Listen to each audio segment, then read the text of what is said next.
Oui. Donc, aujourd'hui, l'exhortation, c'est autour d'une question assez simple. Pourquoi est-ce que nous devons prier?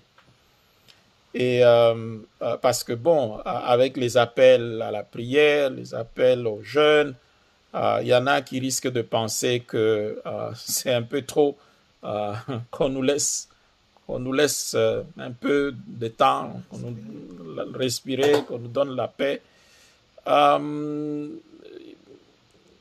Nous commençons avec un texte plutôt simple. C'est le texte de 1 Thessaloniciens chapitre 5, verset 17, qui dit simplement prier sans cesse.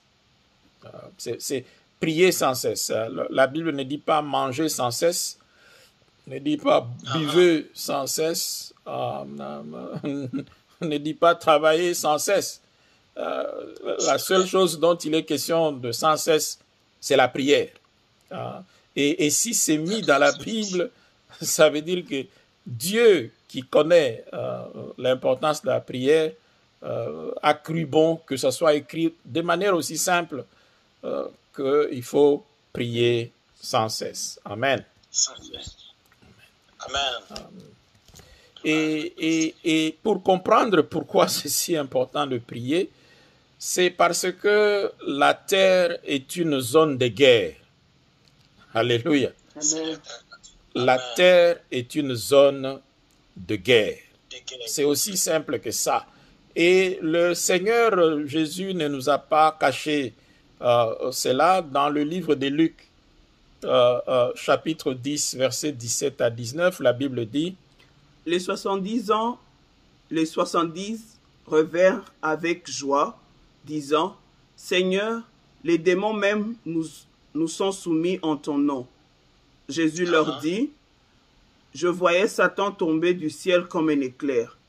Voici, je vous ai donné le pouvoir de marcher sur les serpents et les scorpions, sur toute la puissance de l'ennemi, et rien ne pourra vous nuire. Amen.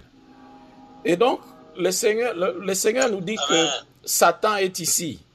C'est aussi simple que ça. Parce qu'il est ici, il n'est pas venu pour s'amuser, il est venu pour faire la guerre. Parce qu'il venait de perdre une guerre au ciel. Il a été précipité par l'archange Michel et son équipe. Donc, il est descendu ici pour nous faire la guerre. Et lorsque vous lisez le livre d'Apocalypse, il y a même, c'est lui qui raconte la descente de Satan ici. Il dit: malheur à la terre. Parce que Satan est descendu. Et c'est pour cette raison que le Seigneur dit: je vous ai donné le pouvoir. Et donc, il y a la guerre, c'est une zone de guerre, ce n'est pas pour s'amuser, c'est pour ça que je vous ai donné le pouvoir. Donc, c'est extrêmement important que nous soyons conscients que nous sommes en guerre. Et parce que nous sommes en guerre, l'arme, la seule arme que nous avons, et nous allons voir dans la suite, pour faire cette guerre-là, c'est la prière. Amen. Et cette guerre, comme le dit Paul, est une guerre spirituelle. Ce n'est pas une guerre par le sang et par la chair, comme il dit dans Éphésiens 6, verset 12. Car nous n'avons pas à lutter contre la chair et le sang, mais contre les dominations, contre les autorités, contre les princes de ce monde de ténèbres, contre les esprits méchants dans les lieux célestes. Amen. Donc, nous n'avons pas à lutter contre la chair, contre le sang.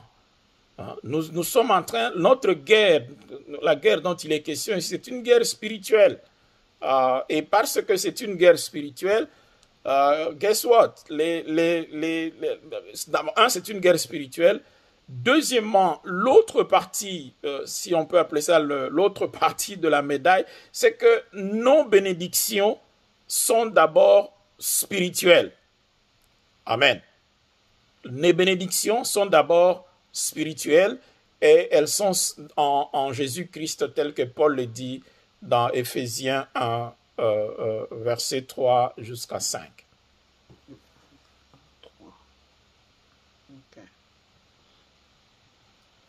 Béni soit Dieu, le Père de notre Seigneur Jésus-Christ, qui nous a bénis de toutes sortes de bénédictions spirituelles dans les lieux célestes en Christ. En lui, Dieu nous a élus avant la fondation du monde pour que nous soyons saints et irrépréhensibles devant lui, nous ayant prédestinés dans son amour à être ses enfants d'adoption par Jésus-Christ selon le bon plaisir de sa volonté. Amen. Donc la guerre est spirituelle, les bénédictions aussi sont spirituelles. Et parce que les bénédictions sont spirituelles, nous ne pouvons pas aller les obtenir physiquement. Nous devons d'abord les réclamer spirituellement avant de les voir se manifester physiquement. Et ici, Paul dit que nous avons été bénis avant la fondation du monde. Donc, lorsque Dieu a décidé de nous bénir, il n'y avait pas encore une existence physique. Nous n'existions pas encore physiquement. Ce monde n'existait pas encore physiquement. Et c'est comme ça que Dieu nous a bénis. Donc, ça veut dire que la première chose, la première manière pour nous d'obtenir ces bénédictions, c'est d'abord spirituel. Amen. Amen. Amen. Donc, parce que la guerre est spirituelle, les bénédictions sont spirituelles, les armes que nous devons utiliser doivent être spirituelles. Amen. Amen. Et c'est ce que dit Paul dans Éphésiens 6, 13 à 17. C'est pourquoi prenez toutes les armes de Dieu afin de pouvoir résister dans les mauvais jours et tenir ferme après avoir tout surmonté. Tenez donc ferme, ayant à vos reins la vérité pour ceinture, revêtez la cuirasse de la justice, mettez pour chaussure à vos pieds le zèle que donne l'évangile de paix, prenez par-dessus tout cela le bouclier de la foi, avec lequel vous pouvez éteindre tous les traits enflammés du malin. Prenez aussi le casque du salut et l'épée de l'esprit, qui est la parole de Dieu. Amen. Donc, les armes dont il est question ici, c'est en fait tout ce que Paul décrit, on n'aura pas le temps de passer une à une ce soir. Ce que Paul décrit, c'est vraiment l'armure. Il prend l'exemple d'un soldat romain. Comment est-ce que les soldats romains étaient habillés de la tête jusqu'aux pieds? Et c'est vrai qu'il prend cette image-là, mais les armes qu'il décrit, ce sont des armes spirituelles. C'est important, encore une fois, pourquoi? Parce que nous sommes dans une zone de guerre, la guerre est spirituelle, nos propres bénédictions sont spirituelles, les seules armes que nous pouvons utiliser, ça doit être des armes spirituelles. Amen. Amen. Amen. Parce que ta victoire est effectivement dans la prière. Et quel est l'exemple vraiment qui est un peu comme didactique pour illustrer ce concept, c'est la guerre entre Israël et les Amalécites dans le désert, tel que décrit dans le livre d'Exode, chapitre 17, versets 10 à 13. Josué fit ce que lui avait dit Moïse pour combattre Amalek. Et Moïse, Aaron et Hur montèrent au sommet de la colline.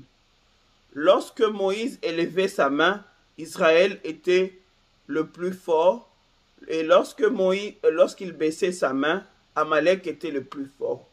Les mains de Moïse étant fatiguées, ils prirent une pierre qu'ils placèrent sous lui, et il s'assit dessus. Aaron et Hur soutenaient ses mains l'un d'un côté, l'autre de l'autre, et ses mains restèrent fermes jusqu'au coucher du soleil. Et Josué vainquit Amalek et son peuple au tranchant de l'épée. Amen. Donc, ceux qui ne regardaient que Josué sur le champ de bataille, se sont certainement dit que c'était un vaillant général qui a amené ses troupes et ils ont gagné.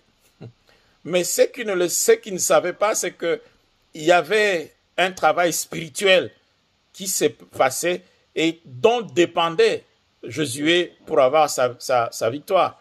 Et la Bible dit, donc c'était Moïse, Hur et Aaron qui faisaient le travail dans le spirituel. et la Bible est claire pour dire qu'à chaque fois que les mains de Moïse étaient fatiguées, Josué avait des difficultés sur le champ de bataille.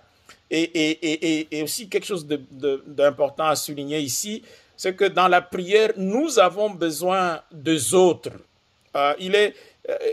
C'est pour ça que la vie chrétienne, ça ne peut pas être une vie isolée, une vie où tu es seul. Moïse, qui était un puissant prophète, un puissant serviteur de Dieu, un puissant conducteur devant le Seigneur, un puissant leader, il avait besoin de Hur et Aaron pour soutenir ses bras, pour que la victoire se manifeste sur le plan physique. Donc c'est extrêmement important ce travail dans l'ombre, comme quelqu'un dirait, est extrêmement important pour assurer la victoire sur le plan physique. Amen. La prière ouvre le coffre-fort du ciel. Alléluia. Tu n'as pas entendu. Je dis que la prière ouvre le coffre-fort du ciel. Ici, on peut lire dans le livre de Luc, chapitre 3, versets 21 à 22. 21 à 22. Oui. Tout le peuple se faisait baptiser. Jésus fut aussi baptisé, et pendant qu'il priait, le ciel s'ouvrit, et le Saint-Esprit descendit sur lui sous une forme corporelle comme une colombe, et une voix fit entendre du ciel ces paroles. Tu es mon fils bien-aimé, en toi j'ai mis toute mon affection. Amen. Il y a trois choses qui se passent dans ce texte-là. La première chose, c'est que le ciel s'était ouvert. Et comme on a dit, et ça c'était le résultat immédiat de la prière du Seigneur. Le ciel était ouvert. Et lorsque le ciel s'ouvre, comme on venait de dire tout à l'heure, nos bénédictions sont dans les lieux célestes. Et donc lorsque nous prions que le ciel s'ouvre sur nous, ce que nous devons attendre, c'est que les bénédictions descendent au milieu de nous. Amen. Amen. Et dans le même texte, ce que nous avons vu, c'est que la prière libère l'Esprit Saint. La prière libère le Saint-Esprit. Juste au verset, à partir du verset 22 de même texte. 22.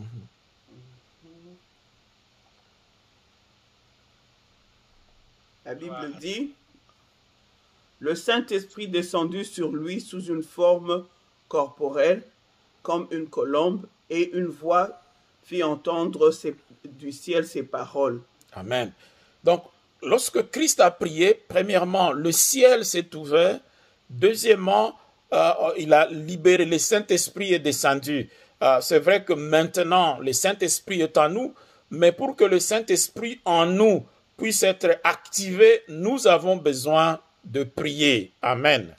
La Bible dit que les choses que le Seigneur a en réserve pour ceux qui l'aiment, ce sont des choses que l'œil n'a point vues, que l'oreille n'a point entendues, qui ne sont même pas montées au cœur de l'homme, mais qui sont révélées par le Saint-Esprit. Alléluia. Amen.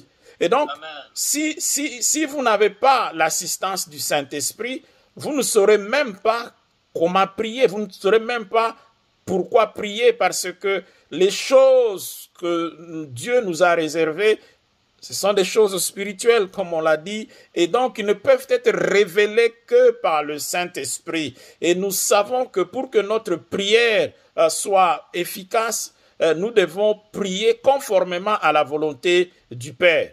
Mais nous venons de voir ici que ce n'est que lorsque nous prions que nous libérons la puissance du Saint-Esprit qui est en nous. La Bible dit que le Dieu qui est capable de faire au-delà de ce que nous pouvons imaginer par la puissance qui habite en nous. Alléluia. Il y a une puissance en nous. Le Saint-Esprit n'est pas une puissance.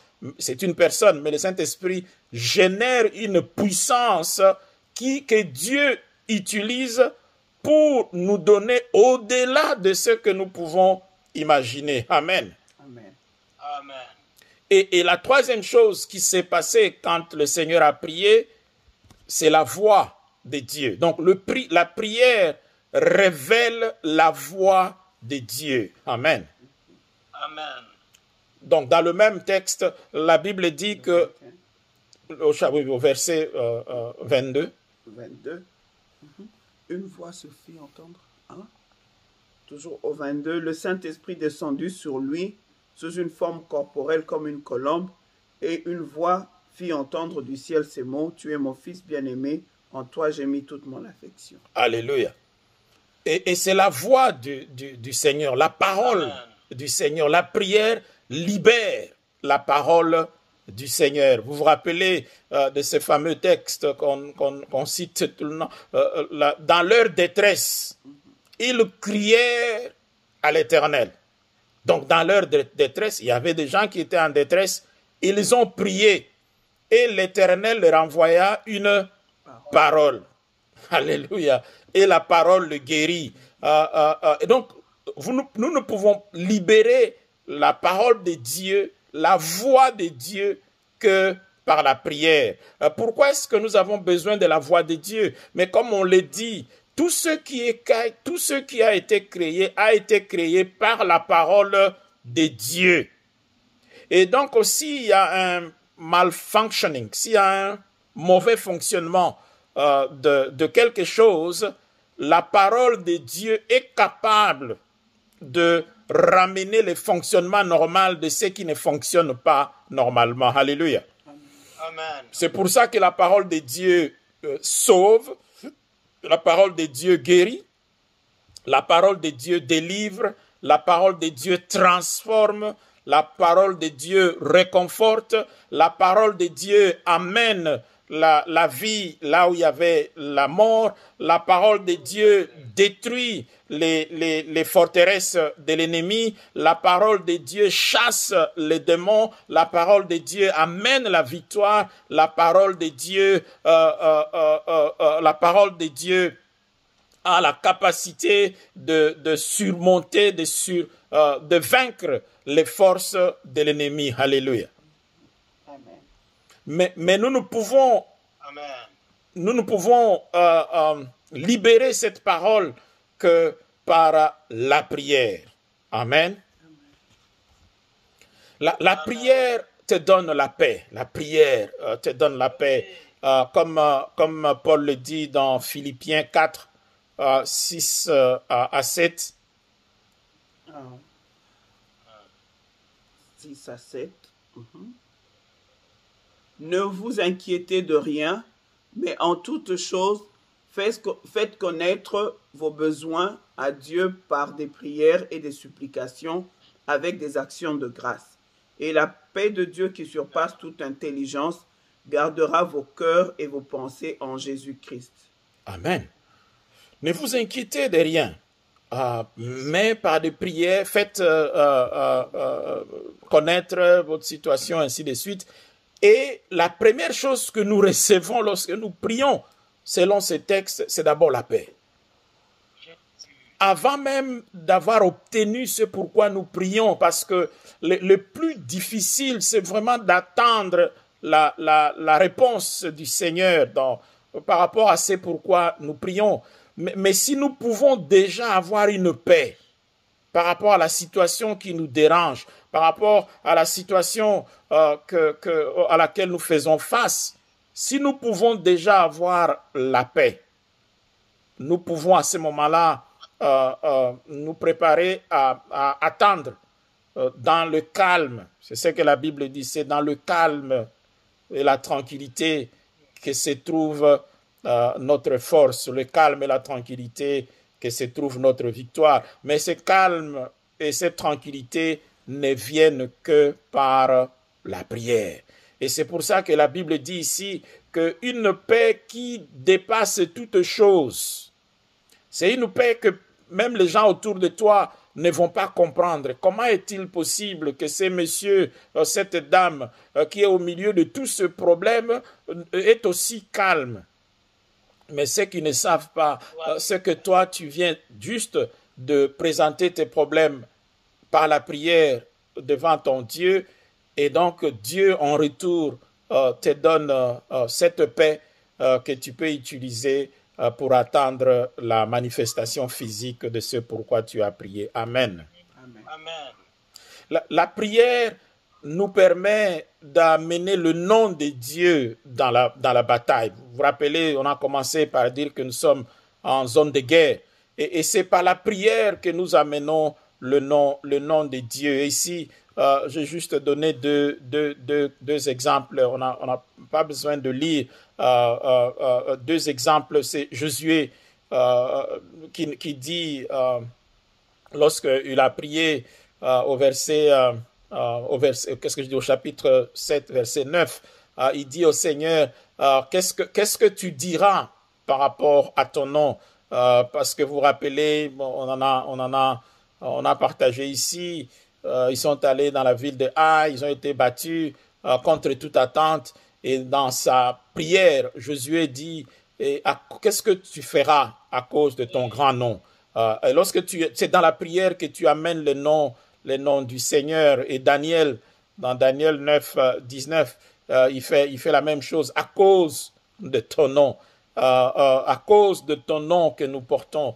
Maintenant, parce que tu es dans le Seigneur, nous sommes dans le Seigneur, nous pouvons apporter le nom de Jésus-Christ dans le combat, dans la prière. C'est à ce moment-là que nous amenons le nom de Jésus-Christ. Vous vous rappelez, David, il dit à Goliath, moi je viens vers toi au nom de l'Éternel. Parce que le nom de l'Éternel, ou pour nous ici, le nom de Jésus-Christ est au-dessus de tout nom. Tout ce que nous pouvons, tous ceux auxquels nous faisons face à un nom. Et donc, si le nom de Jésus est au-dessus de tout nom, ça veut dire que lorsque nous amenons le nom de Jésus par la prière dans le champ de bataille, nous sommes assurés de la victoire. Amen. Amen.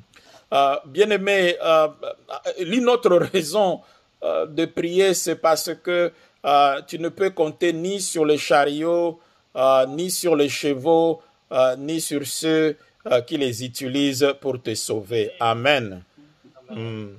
Le psalmiste ici dit dans Psaume 20, versets 6 à 8. Je sais déjà que l'Éternel sauve son oint. Il exaucera des cieux de sa sainte demeure par le secours puissant de sa droite.